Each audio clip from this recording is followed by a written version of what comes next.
pada pasal yang ke-9, pembahasan wahyu yang Allah sampaikan kepada para nabi dan rasul nya perantaraan malaikat. Dan di situ yang harus kita pahami bersama, jangan sampai hilang ketauhidan kita dikala kita membaca wahyu dengan perantaraan. Identik perantaraan itu sesuatu yang melemahkan.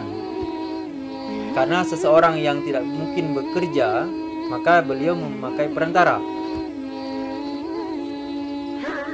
Di segi yang lain, di segi ketauhidan, kita harus meyakini dikala Allah Ta'ala wahyu itu Allah perantarakan lewat malaikat kepada para nabi dan rasul, bukan berarti Allah lemah. Tetapi Allah ingin menunjukkan kepada umat manusia Allah Maha Tinggi, Allah Maha Agung. Logika yang sangat sederhana, wali kota, gubernur dan sebagainya bukan berarti mereka tidak bisa menyetir. Bisa. Tetapi mereka memakai sopir pribadi untuk mengatakan bahwasanya mereka orang yang punya nama. Jadi kala Allah menyampaikan wahyunya kepada para nabi rasul lewat malaikat, bukan berarti Allah lemah. Sebagai bukti ada hadis kudusi yang langsung Allah sampaikan kepada para nabi dan rasul secara langsung tanpa perantara. Enggak mau kan? Jadi salah bacaan. Bagian ketiga, yaitu wahyu Allah kepada rasul-rasul atau nabi-nabi dengan perantaraan malaikat yang dinamakan Ruhul Amin, yakni jiwa yang kepercayaan. Dalam bahasa Arab, bila wahyu itu melalui perantaraan malaikat, maka diistilahkan dengan Ruhul Amin. Makna Ruhul Amin jiwa yang kepercayaan. Malaikat makhluk, identik makhluk jiwa. Dikatakan jiwa kepercayaan dikarenakan malaikat Jibril adalah utusan Allah yang Allah percayakan untuk menyampaikan wahyunya kepada para nabi dan rasul. Dan yang dimaksudkan dengan itu ialah malaikat Jibril. Waktu yang merumpuk dalam bahasa Arab, Ruhul Amin, jiwa yang kepercayaan. Siapakah yang dilakapkan, yang disebutkan, yang dinamakan dengan Ruhul Amin? Nyen bunu bayang aju, nyen malaikat Jibril. Itu merumpuk dalam tulisan, dalam buku dan sebagainya. Ruhul Amin telah disampaikan oleh Ruhul Amin kepada Nabi Fulan. Maka makna Ruhul Amin di situ malaikat Jibril. Kisah untuk Ruhul Amin itu. Yang demikian ini pun dinyatakan oleh Allah Subhanahu wa taala di dalam Al-Qur'an, nazala bihi ruhul aminu ala qalbika litakuna minal munzirina bilisanin arabiyyin mubinin. Artinya dibawa turun dia oleh Ruhul Amin, Ruhul kepercayaan, kepada hatimu, supaya jadilah engkau daripada orang-orang yang memberi peringatan dengan bahasa Arab yang terang.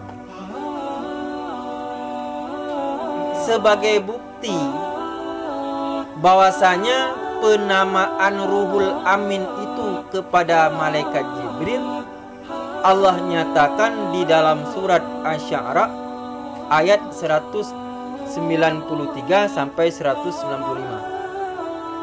Maksud Ruhul Amin di situ adalah malaikat Jibril. Yang maksud Ruhul Amin. Dan ayat ini pun menjadi dalil seagung-agung bahasa adalah bahasa Arab. Karena yang disebutkan di dalam Al-Quran bahasa Arab. Jadi mana buktinya bahwasanya bahasa yang paling indah adalah bahasa Arab? Ini ayat sebagai dalil bahwasanya Ruhul Amin itu adalah malaikat Jibril, dan ini ayat pun menjadi dalil bahwasanya seindah-indah bahasa adalah bahasa Arab. Ya. Buat menerangkan bagian wahyu yang ketiga ini, sebagaimana telah dinyatakan dalam ayat Al-Quran tadi, dapat kita katakan sebagai berikut. Bahwa Ruhul Maliki, artinya ruh bangsa malaikat, bertemu Ruhul Insani, yang hakikat sebenarnya dikala berjumpa antara malaikat dan rasul, yang berjumpa bukan jiwa, tapi yang berjumpa adalah Ruhul Malaki, artinya ruh malaikat berjumpa dengan Ruhul Insani, ruh daripada manusia, ruh. Mana godongku cerita anda menumpak langsung menuju malaikat dengan Nabi Muhammad. Ruh malaki itu diserupakan, menyerupai dengan manusia. Yang baru.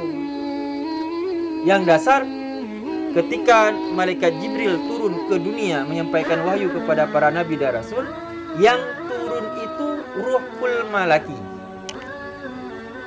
berjumpa dengan ruh insani, ruh manusia, roh nabi yang berperempat dengan roh malaikat. Kalaupun ada yang berjumpa dengan nabi bukan roh tapi jasad, dikala malaikat Jibril telah menyerupai dengan seorang manusia.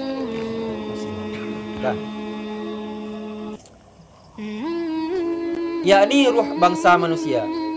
Lalu keduanya berkata-kata dan berhubungan karena telah dipertalikan dengan perintah Allah Subhanahu wa taala. Saat ruh malaki itu diturunkan ke dunia, berjumpa dengan ruh insani, yaitu ruh para rasul dan nabi, di saat itulah mereka berhubungan, berbincang, memberitahu apa yang disampaikan oleh Allah.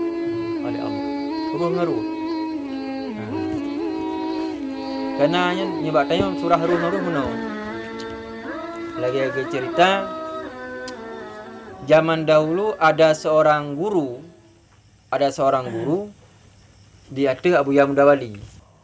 Ada seorang aulia, beliau seorang aulia di tanah Aceh. Apapun keinginan murid dikala menjumpai beliau, jauh-jauh hari beliau udah tahu. Nya saya terus guna sab ju. Kenapa pegah hari? Sab terus guna.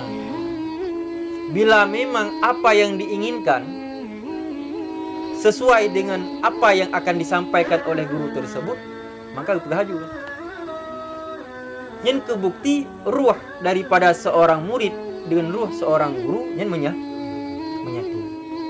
Cara lain lagi dapat kita katakan bahwa jiwa Rasul itu adalah jiwa yang paling kuat, paling suci dari segala jiwa manusia, tersedia buat berhubungan dalam alam ruh yang manapun juga. Ruh yang ada pada para nabi dan rasul ini ruh yang cukup suci,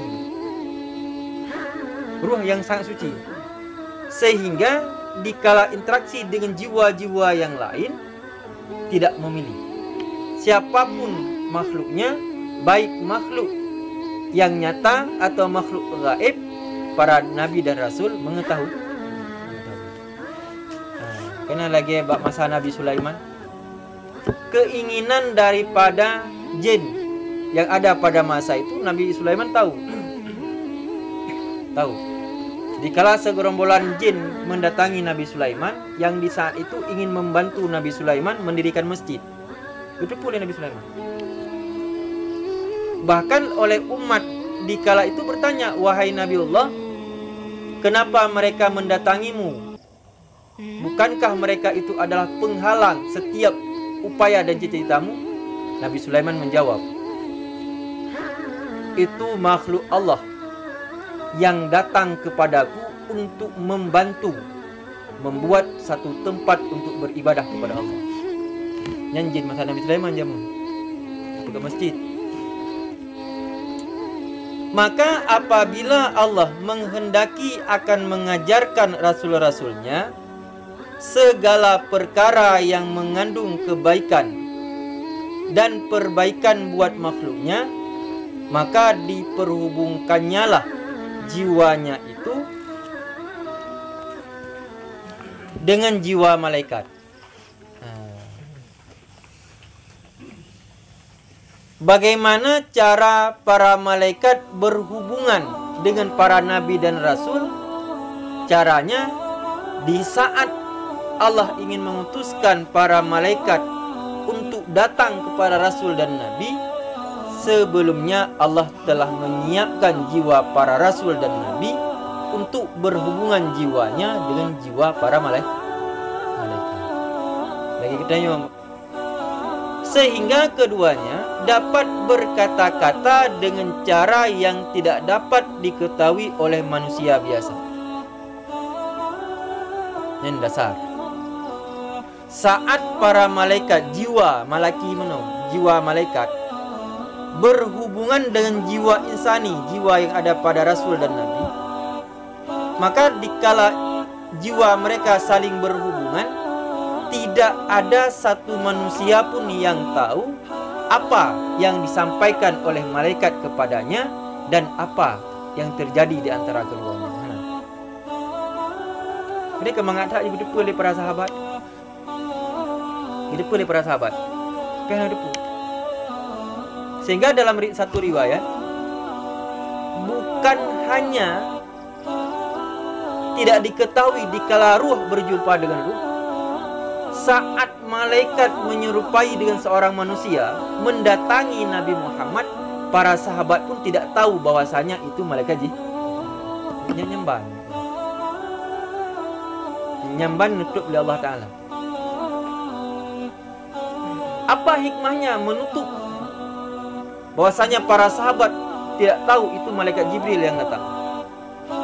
Untuk memuliakan bahasa yang disampaikan oleh malaikat kepada rasul dan untuk memuliakan jiwa para malaikat. Karena pada malaikat tidak ada nafsu. Bak malaikat ada nafsu. Bak manusia ada nafsu. Kan? Maka akankah manusia itu menjadi seorang malaikat? Bisa.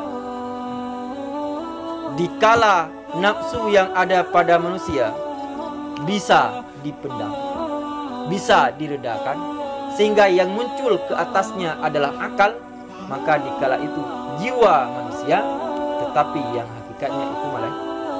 Kena bab puasa, babak puasa. Kapan manusia itu menjadi manusia, kapan manusia itu menjadi malaikat, dan kapan manusia itu turun derajat kepada derajat hewan. Bab puasa. Dikala antara akal dan nafsunya masih seimbang, maka pada ketika itu dia manusia. Dikala bisa menjadikan akal itu prioritas utama dan nafsu hilang, maka saat itulah manusia menjadi malaikat. Dan pada ketika akalnya hilang, yang nafsunya di atas, lagi. Pasal ke-10, cara Jibril menyampaikan wahyu. Menyampaikan wahyu disampaikan melalui perantara malaikat Jibril.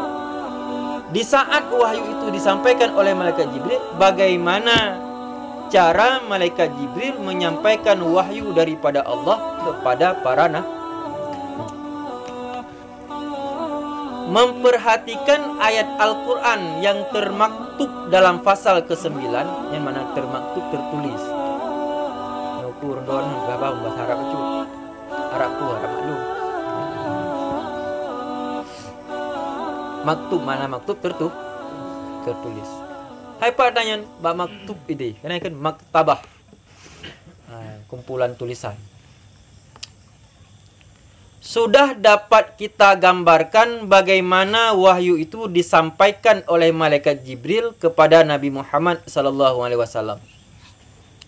Yaitu wahyu tadi dimasukkan ke dalam hati Nabi, yang dengan itu beliau dapat memberi peringatan kepada manusia dan menyampaikan pesan-pesan Allah. Bahkan dengan perantaraannya Nabi Muhammad dengan lintas bisa membaca wahyu yang dibunyikan dengan bahasa Arab yang nyata. Nabi Muhammad tidak bisa menulis. Nabi Muhammad tidak bisa membaca. Tetapi itu bukan sebuah kekurangan yang kita buat ya. Tidak bisa menulis dan tidak bisa membaca pada Nabi Muhammad itu untuk menguatkan, hikmahnya untuk menguatkan, jangan disangka Al-Quran itu adalah karangan Nabi Muhammad yang kita boleh ikut kan. Cara malaikat Jibril menyampaikan wahyu tersebut, beliau sampaikan langsung ke dalam hati Nabi Muhammad. Kita rasakan gitu. Bagaimana tubuh bisa merasakan kalau langsung ke dalam hati? Logika yang sangat sederhana. Ada satu permasalahan keluarga yang sedang kita hadapi, sehingga tidak ada titik temu. Tiba-tiba kita bermimpi orang tua kita yang telah tiada. Di dalam mimpi itu mereka mengarahkan apa yang sedang menjadi titik permasalahan dalam keluarga kita. Tiba-tiba di dalam mimpi kita bermimpi seakan-akan berjumpa dengan orang tua kita. Mereka memperlihatkan dikala tanah itu kita sewakan, maka tumbuhan yang ada di dalamnya subur. Ini artinya untuk menyatakan kepada kita, jangan engkau jual itu tanah warisan. Ini yang ke dalam hati ketuk. Maka ada pertanyaan di dalam kitab-kitab yang lain. Bagaimana cara Nabi memahami bahasa daripada malaikat Jibril, padahal bahasa malaikat dengan bahasa manusia berbeda. Yang jawaban malaikat Jibril menyampaikan apa yang dipesan oleh Allah langsung ke dalam hati para nabi. Lagi tengok tak apa bahasa orang yang kamu meninggalkan, ada boleh bahasa orangnya, ada boleh. Tapi bahasa mereka yang sudah di alam ruh berbeda dengan bahasa yang ada di alamnya, alam nyata. Namun Allah bukakan hijab ke dalam hati kita untuk memahami bahasa mereka di dalam mimpi. Ini lagi urinang apapun yang, makanya jika kita ingin kasyaf, lu nunggu pingin kasyaf, pingin tahu apa yang tidak diketahui oleh orang lain, meninggal aja. Yang kami meninggal kasyaf. Meninggal kasyaf. Pemenang kasyaf, apapun yang dilakukan oleh mereka di atas kubur, apapun yang dilakukan oleh mereka yang ada dalam rumah, kita yang di alam kubur semua mengetahui, melihat. Maka sepedih-pedih penglihatan mereka dalam kubur, kemaksiatan yang dilakukan oleh keturunan. Dalam kubur dah kalian tu, naudzubillah min dzalik, anak tu menang, promo dan sebagainya. Naudzubillah min dzalik. Maka dikala kita berziarah ke kubur, pegah je. Nyo ayah lu kat Pak Ron. Nah, hai baju nu pegah Pak Ron. Benar. Dia kata, "Oh, je nak nyemplung je."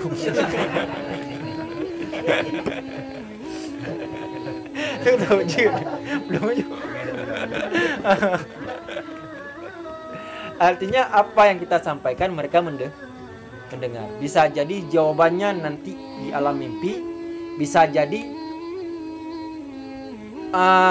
kegiatan kita sehari-hari, maka semakin hari semakin ke arah daripada salah satu permasalahan yang kita ragukan.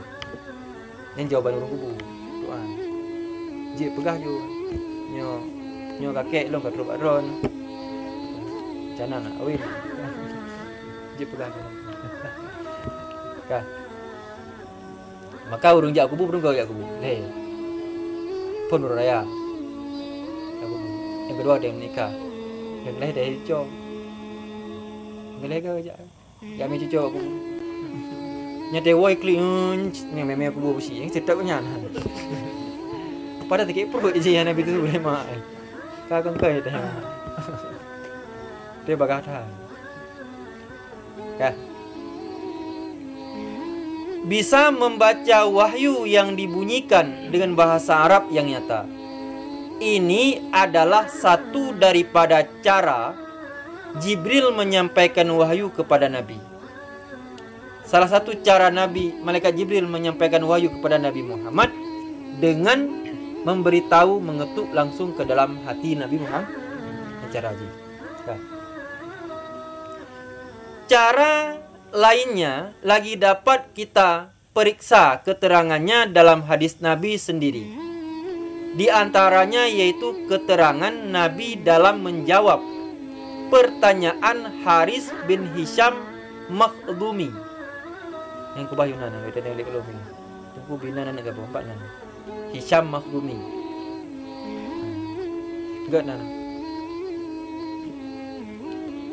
Yang Hisham Makhdum orang yang meninggal di dalam perang Fattah. Hisham Makhdum. Tentang bagaimana cara datangnya wahyu itu kepada Nabi. Maka beliau menjawab dengan sabdanya. Pada suatu ketika Haris bin Hisham Makhdum bertanya kepada Nabi, "Ya Nabi, apa yang engkau sampaikan kepada kami dengan mudahnya kami menerima dan memahami. Tetapi bagaimana engkau menerima wahyu itu dari para malaikat?" Mesti agak rondolnya tunggu punya kamu buat rong kalau lagi cara nak buat. Mata rono nak buat ini baguslah di banjaran nak buat.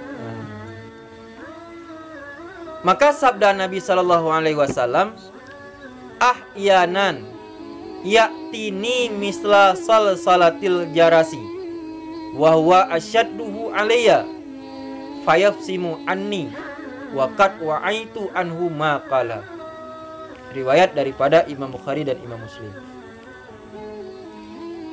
Artinya terkadang wahyu itu datang kepada aku seperti bunyi lonceng.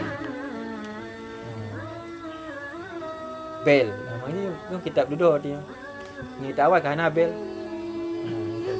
Ya. Dan inilah yang paling berat atasku. Lalu ia berpisah daripada aku, padahal aku sudah mendengarkan daripadanya apa yang dikatakannya. Cara yang lain, cara Nabi menerima wahyu daripada para malaikat, seakan-akan Nabi mendengar sebuah suara layaknya suara lonceng. Ting. Nah. Maka bagdanya kena kode kan. Kode urung cik tu kan. Mampeh tu. Kenapa gak? Nak pek karu nak apa? Pada kakaru menunjukkan itu teguran yang sangat kuat. Dikabengih kan? Seandainya beliau bersuara, mungkin suaranya menggempar ruangan.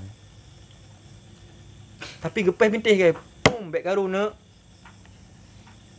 Ini kan peringatan yang cukup keras. Maka ada wahyu yang diterima oleh para nabi. Nyo lagi sulonceng. Lagi sulonceng. Setelah suara itu dimengerti oleh Nabi, maka ketika itu malaikat berpisah ruhnya dengan ruh Nabi. Itu mendengar kan? Ya. Semua wahyu yang diterima oleh Nabi adalah berat. Berat. Tetapi yang cara bunyi lonceng inilah yang paling berat. Di antara cara-cara Nabi menerima wahyu, semuanya dalam keadaan yang cukup berat. Tetapi disampaikan wahyu dengan cara seperti ada suara layaknya suara lonceng sekali, itulah yang paling berat bagi Nabi. Mereka dalam tafsir berat jipa. sukarnya Nabi untuk memahami apa maksud daripada lonceng tadi. Ini yang berat. Nah, bunyi lonceng itu ada yang katakan ialah bunyi malaikat waktu menyampaikan wahyu. Ini pendapat. Ada pendapat sebagian ulama, bunyi malaikat waktu menyampaikan wahyu. Bunyi loncengnya tang tegur. Hai, seakan-akan bunyi lonceng yang didengarkan oleh Nabi itu suara malaikat. Yang menurut satu pendapat. Kah? Tidak berbentuk suara biasa yang mudah dipaham dan diterima. Tetapi wahyu yang berbunyi seperti lonceng itu, Nabi harus menumpahkan segala perhatiannya buat memahamkan apakah dia itu perintah atau larangan, hiburan atau ancaman, atau lain macam-macam lagi.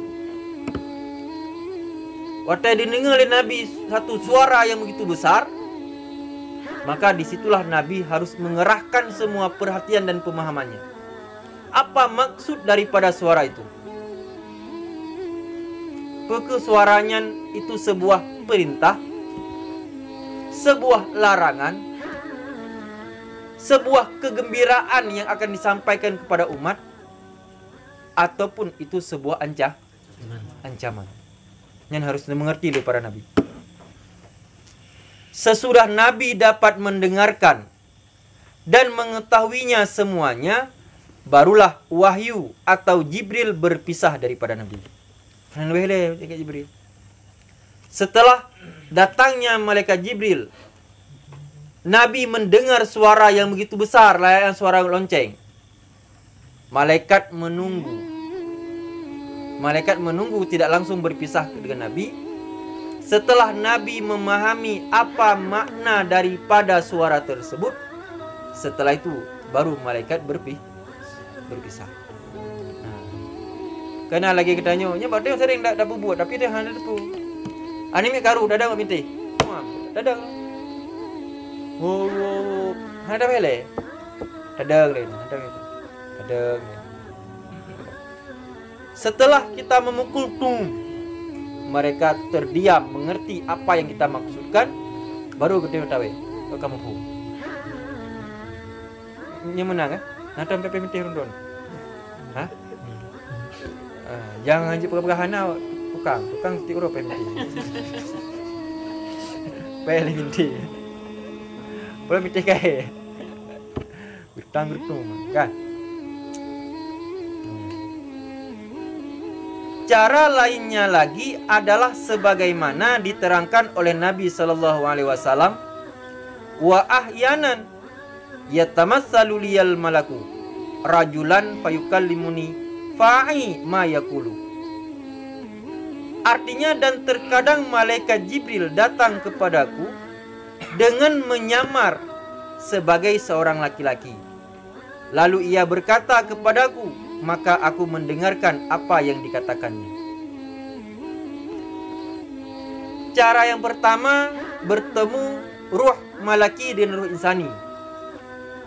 Cara yang kedua, malaikat menyampaikan langsung kepada hati Nabi, atau memperdengar suatu suara yang begitu besar, ya, suara lonceng. Cara yang ketiga, malaikat Jibril menyerupai dengan seorang laki-laki. Lalu ia berkata kepadaku, maka aku mendengar apa yang dikatakannya. Berpegang. Sehingga terkadang-kadang apa yang disampaikan oleh malaikat Jibril kepada Nabi Muhammad hanya Nabi yang memahami.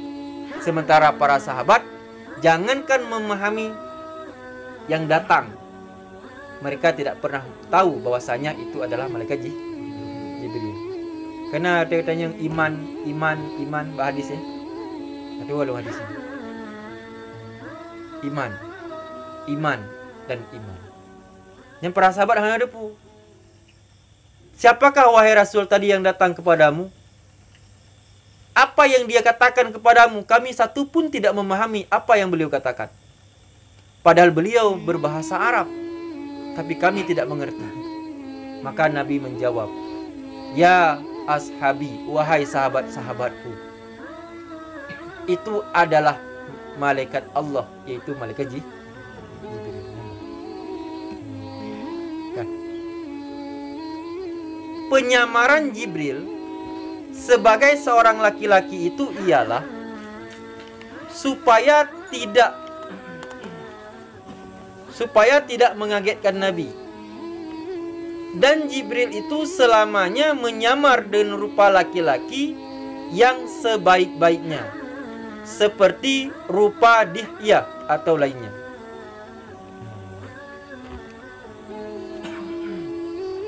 Tujuan malaikat Jibril menyerupai dengan seorang laki-laki dikala berjumpa dengan Nabi untuk terkejut Nabi. Karena langsung terkejut. Maka dengan diserupakan seorang laki-laki datang menghampiri Nabi, maka Nabi nak persiapan. Rupa yang ada pada malaikat Jibril adalah tetap rupa seorang laki-laki, yang rupa sebaik-baiknya. Ini bahasa surah. Paras manusia di atas bumi ini bagi dua. Ganteng bahasa katanya. Yang gantengnya bagi dua.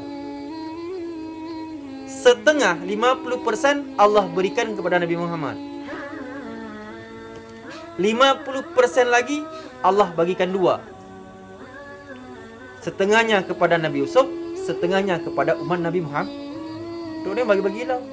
Kita lurus kacanya roh pukul. Kayak ada lurus, ya ada gerau. Kan?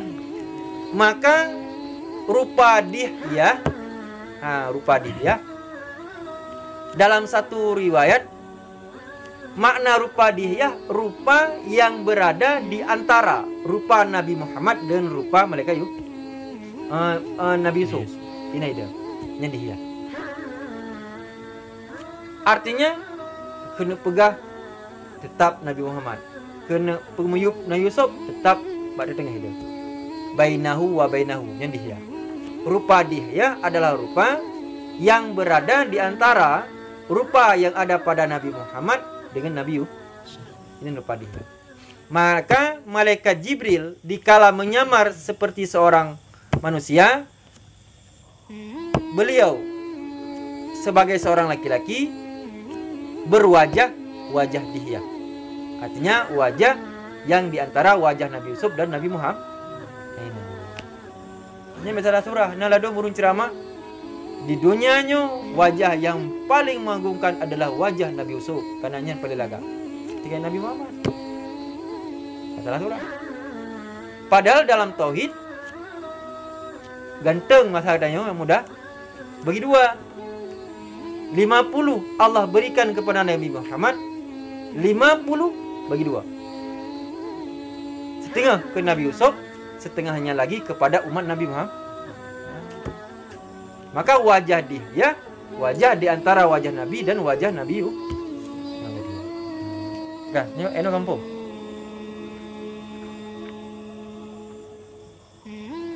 Jadi kesimpulan lagi,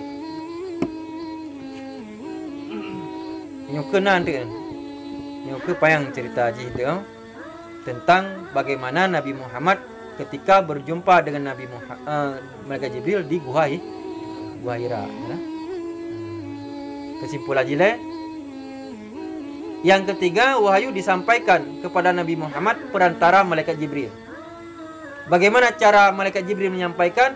Pertama, dengan mengetuk ke dalam hati Nabi Muhammad, ada kala dengan bahasa, ada kala dengan suara. Ada kala berjumpa langsung dengan Nabi Muhammad.